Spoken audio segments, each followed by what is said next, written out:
नमस्ते बच्चों, कैसे हो आप सब। उम्मीद करते हैं आप सब बहुत अच्छे से होंगे। आज हम लोग इस वीडियो में शुरू करने जा रहे हैं कक्षा 8 की गणित और उसकी इकाई 1 परमेय संख्याएं।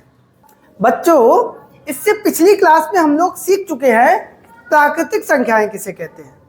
पता होगा आपको 1, 2, 3, 4, 5, 6 अप टू डॉट अनंत तक ये संख्याएं हमारी प्राकृतिक संख्याएं होती हैं। उसके बाद बारी आती है पूर्ण संख्याओं की। तो प्राकृतिक संख्याओं में शून्य को हम और उसमें सम्मिलित कर ले तो वो हमारी पूर्ण संख्याएं हो जाती हैं। उसके बाद पूर्णांकों की अगर बात करें तो इसमें धन पूर्ण संख्याएं और ऋण पूर्ण संख्याएं मिलके पूर्णांक बन जाती हैं। इसमें 0, +1 -1, +2 -2, +3 -3 अनंत तक।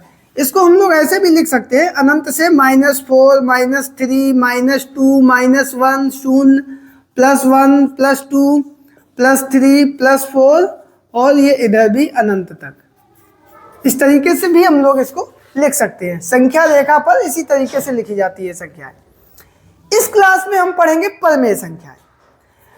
तो परमेय संख्याएं क्या होती है, सबसे पहले परिभाषा देख लीजिए। वे संख्याएं जिसे अंश बटे हर के रूप में लिखा जा सके परमेय संख्याएं कहलाती हैं। जैसे 3/5 -8/7 3/-9। जहां पे ये अंश में जो संख्या होगी और हर में ये कैसी संख्याएं होंगी, ये पूर्णांक होगी। जहां पे p अंश को हमने p माना है, हर को हमने q माना है। p, q क्या है, पूर्णांक है। तथा जब हर भी पूर्णांक है तो पूर्णांक में शून्य भी होता है, लेकिन हर में कभी शून्य नहीं होगा। q का मान शून्य के बराबर नहीं होगा। इसको हम इस तरीके से भी लिख सकते हैं, p/q, p, q पूर्णांक है तथा q शून्य के बराबर नहीं है। ये हमारी परमेय संख्याएं कहलाती है। अब यहाँ पे देखने वाली बात यह है कि क्या प्राकृतिक संख्याएं हमारी परमेय संख्याएं हैं? क्यों शिवम, हैं? हाँ, क्योंकि जितनी भी प्राकृतिक संख्याएं हैं, मान लो 1 है तो /1 कर दो, अंश बटे हर के रूप में लिख दिया हमने इसको। 5 है तो 5/1 लिख दो, अंश बटे हर के रूप में हो गया परमेय संख्याएं। वहीं पे अगर हम इसको 10/2 कर दें तो भी 2 पंचे 10, 5 आ गया, तो भी इसे हम परमेय संख्या के रूप में लिख सकते हैं। कुल मिला के जितनी प्राकृतिक संख्याएं हैं वो भी हमारी परमेय संख्याएं हैं। जितनी पूर्ण संख्याएं हैं वो भी हमारी परमेय संख्याएं हैं। क्यों? क्योंकि शून्य को हम लोग 0/5 लिख सकते हैं, 0/6 लिख सकते हैं। शून्य में किसी का भी भाग दोगे तो वो शून्य आएगा। इसी प्रकार जितने भी हमारे पूर्णांक हैं वो सब परमेय संख्याएं हैं। यहाँ पे भी वही बात, कोई भी संख्या मान लिया -4 है तो -4/1 ये भी हमारा -4 होगा, -8/2 ये भी हमारा -4 होगा। कुल मिला के हम किसी भी पूर्णांक को परमेय संख्या के रूप में लिख सकते हैं, और एक रूप में नहीं, कई रूपों में लिख सकते हैं। तो एक बात स्पष्ट हो गई, परमेय संख्याओं की परिभाषा और परमेय संख्याएं कौन कौन सी हैं। अब हम लोग चलते हैं एक्सरसाइज की तरफ, और इस एक्सरसाइज का पहला प्रश्न हम लोग देखते हैं। अभी तक हम लोगों ने प्राकृतिक संख्याओं का जोड़ना सीखा।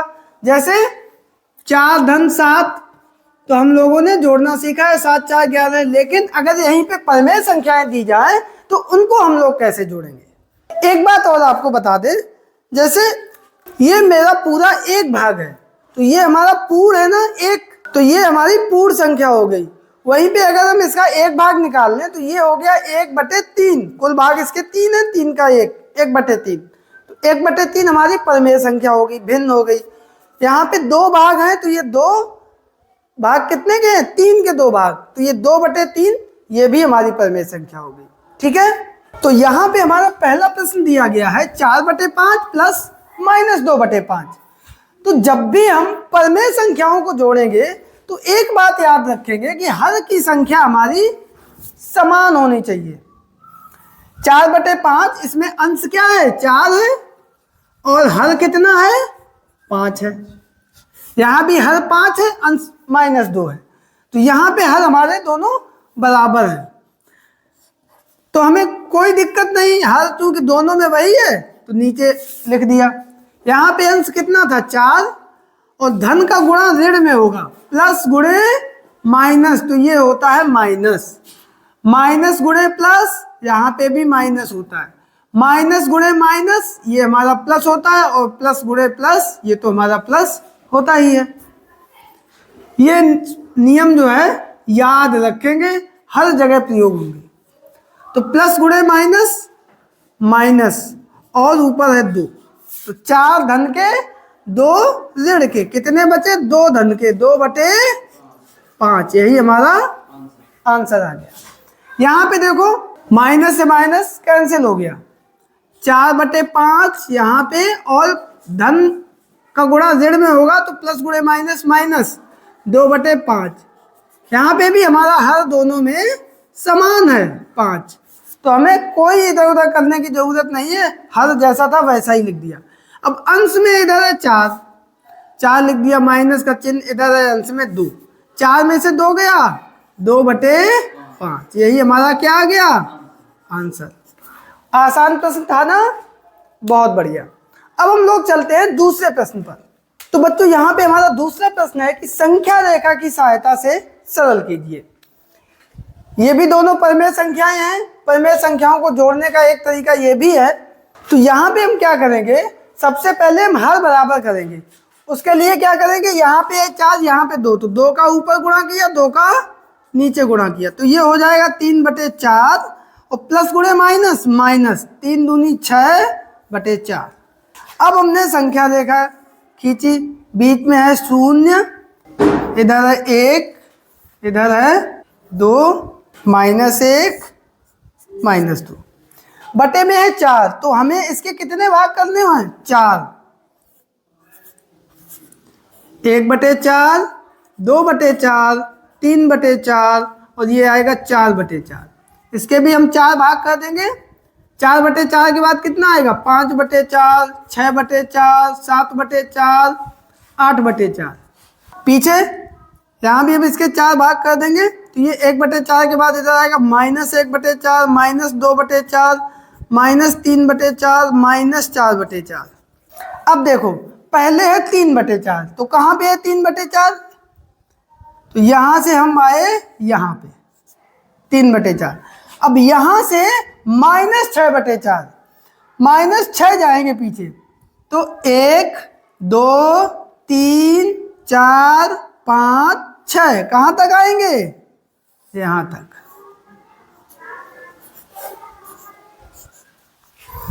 जहां पे अंतिम लोकेशन हुई वही हमारा क्या आएगा आंसर आएगा। समझ में आया, तो ये कितना आएगा -3/4।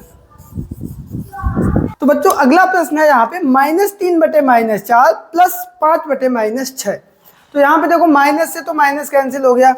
अब यहाँ पे हम किस संख्या से गुणा करें, यहाँ पे और यहाँ पे, जिससे हर मेरा बराबर हो जाए, क्योंकि हमें हर सबसे पहले बराबर करना है। तो 3 का गुणा नीचे कर दो, 3 का ऊपर कर दो, 4 तिया 12 नीचे आ गया, और यहाँ पे 6 में 2 का गुणा करेंगे ऊपर नीचे, तो ये 6 दूनी 12 आ जाएगा। तो यहाँ पे इधर कितना आएगा 3 तिया 9 बटे 4 तिया 12, और यहाँ पे प्लस गुणे माइनस माइनस, 5 दूनी 10 बटे 6 दूनी 12। अब हम संख्या रेखा खींचेंगे, बीच में 0, इधर +1, इधर -1, और ये संख्या रेखा हमारी इधर अनंत से आती है, अनंत तक जाती है। ठीक है, तो 1 2 3 4 5 6 7 8 9 10 11 12, 1/12, 2/12, 3/12, 4/12, 5/12, 6/12, 7/12, 8/12, 9/12, 10/12, 11/12 और 12/12, या इसको 1 लिख सकते हैं। वही काम यहाँ पे -1/12, -2, -3, -4, -5, -6, -7, -8, -9, -10, -11, -12। ठीक है, अब सबसे पहले संख्या दी है 9/12, तो इसका मतलब एक खाना आगे बढ़ेंगे 1/12, 2 खाने 2/12, तो यहाँ पे कितने खाने चलेंगे 9। यहाँ से 1 2 3 4 5 6 7 8 9 यहाँ तक। अब 10/12 माइनस का, माइनस यानी पीछे उल्टी दिशा में चलना है। तो 9 तो यहां तक थे, 1 2 3 4 5 6 7 8 9 और 1 10 यहाँ पे।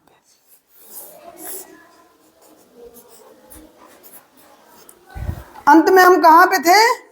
यहाँ पे -1/12। तो यही हमारा आ जाएगा आंसर। तो इस प्रकार से हम इन प्रमेय संख्याओं को संख्या रेखा पर भी हल करके बच्चों को दिखा सकते हैं, बता सकते हैं। उम्मीद करते हैं आप लोग समझ गए होंगे। अब चलते हैं इस एक्सरसाइज के अंतिम प्रश्न पर। तो बच्चों यहाँ पे हमारा अगला प्रश्न है कि हल का लासा लेकर सरल कीजिए। देखो, प्रमेय संख्याओं को जोड़ने का एक तरीका ये भी है कि जो भी हल दिया जाए उसका हम लासा ले लें।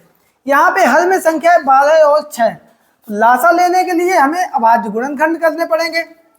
तो 12 के अभाज्य गुणनखंड 2 से भाग दे तो 2 छक्का 12, 6 में 2 का भाग दे तो दुत्ती 6, 3 में 3 का भाग 3 एकम 3। अब उसी प्रकार से 6 के अभाज्य गुणनखंड 2 से भाग दे देंगे दुत्ती 6, 3 से भाग दे देंगे 3 एकम 3। तो 12 के गुणनखंड क्या हुए? 2 गुणे 2 गुणे 3, और 6 के गुणनखंड हुए 2 गुणे 3। तो 2 के नीचे 2 लिखेंगे, 3 के नीचे 3 लिखेंगे। अब निकालेंगे लासा, तो 2 के नीचे 2, इस 2 के नीचे ये 2 और 3 के नीचे ये 3, सभी का आपस में गुणा कर देंगे। 2 दूनी 4 तिया 12। कितना लासा आया? 12। तो हर में आना चाहिए 12, बटे में हमने कर दिया पूरे के 12। बहुत ध्यान से देखना। अब यहाँ पे क्या करेंगे? पहली जो प्रमेय संख्या है उसका हल, उसका भाग हम यहाँ पे जो लासा आया उसमें देंगे। तो यहाँ पे भी 12 है और यहाँ पे भी 12 है, तो भाग देंगे 12 एकम 12, एक बार गया। इस एक का इसी प्रमेय संख्या का जो अंश है उसमें गुणा कर देंगे, तो वो है हमारा 5। तो 5 गुणे 1, एक बार भाग गया था, 5 ऊपर था। ठीक है, वही काम यहाँ पे करेंगे, लेकिन उसके पहले प्लस और कोष्टक के अंदर माइनस। तो प्लस गुणे माइनस माइनस होगा, तो यहाँ पे हम लिखेंगे माइनस। अब यहाँ पे 6 है हर में, 6 का 12 में भाग देंगे, 6 दूनी 12 और 7 पहले से ऊपर अंश में है, तो 7 में 6 दूनी 12, 2 गया, 2 का इधर हो जाएगा गुणा।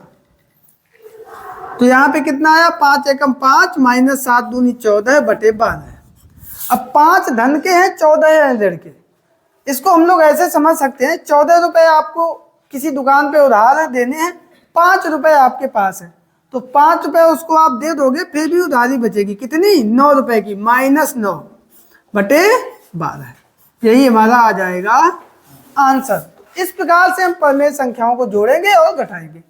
एक प्रश्न और दिया गया है अंत में, वो है हमारा -3 बटे -11 प्लस -4 बटे 33। यहाँ पे भी हम वही काम करेंगे, हल का लासा लेंगे। तो 11 और 33 साफ साफ स्पष्ट है कि 11 के पहाड़े में 33 आ रहा है, तो लासा इसका 33 होगा। लेकिन फिर भी अगर आप निकालना चाहो तो 33 के गुणनखंड 3 से कटेंगे, 3 एकम 3 3 एकम 3, 11 से 11 जाएगा, 11 एकम 11, एक ही जाएगा। वही 11 11 का 11 में जाएगा, एक बार 11 स्वयं से अभाज्य संख्या है। तो लासा के लिए 33, 3 गुणे 11 और 11 का 11 एकम 11। तो अब यहाँ पे इसका लासा कितना आएगा? 3, 11 और 1, इन सबका आपस में हो जाएगा गुणा। 11 तिया 33, 33 एकम 33, 33 हमारा आ गया लासा। तो बटे में कितना आएगा? 33, माइनस से माइनस यहीं कट गया ऊपर नीचे। यहाँ पे हल में 11 है, 11 का 33 में भाग देंगे, 11 तिया 33 और अंश में पहले से ही 3 लिखा है, तो जो 3 लिखा वो हमने लिख लिया, और 11 तिया 33, तो उस 3 का यहाँ पे गुणा हो जाएगा। पुनः प्लस का गुणा होगा माइनस में, तो प्लस गुणे माइनस माइनस। यहाँ पे हल में 33, अंश में 4 दिया गया, तो 4 पहले लिख लिया, 33 का 33 में भाग दिया, 33 एकम 33, तो उस एक का यहाँ पे गुणा हो गया। तो ये 3 दिया 9 माइनस 4 एकम 4 बटे 33, 9 में से 4 गए 5 बटे 33, यही हमारा आ गया आंसर। तो बच्चों, इस प्रकार से हम प्रमेय संख्याओं को जोड़ेंगे और घटाएंगे। उम्मीद करते हैं बच्चों ये पूरी एक्सरसाइज आपको बहुत अच्छे से समझ में आई होगी। तो बच्चों, आज की क्लास में इतना ही, मिलते हैं कल फिर एक नई क्लास में। तब तक के लिए नमस्कार।